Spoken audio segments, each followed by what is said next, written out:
கோலி talk Kollywood news. இளவட்ட நடிகைகளை தலை சுத்த வச்ச சாய் பல்லவி. மலையாளத்துல நிவின் பாலியோட சாய் பல்லவி நடிச்ச படம் பிரேமு. இந்த ஒரே படத்துல அவங்க புகழோட உச்சாணிக்கு போயிட்டாங்க. கேரளா மட்டும் இல்லாம தமிழ்நாடு, ஆந்திராவிலயும் அவங்களுக்கு ரசிகர்கள் உருவாக்குனாங்க. அதுக்கப்புறம் காளின்ற மலையாள படத்துலயும் நடிச்சாங்க.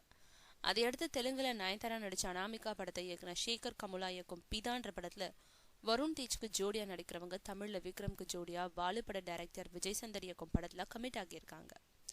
மேலும் மலையாளத்துல இருந்து தமிழுக்கு வரும் நடிகைகளுக்கு 5 முதல் 10 லட்சம் வரைக்கும் தான் அதிகபட்ச சம்பளமே கொடுப்பாங்க. ஆனா இந்த சாய் பல்லவிக்கு தமிழ்ல நடிக்கும் முதல் படத்திலே 50 லட்சம் சம்பளம் கொடுக்கறாங்களாம்.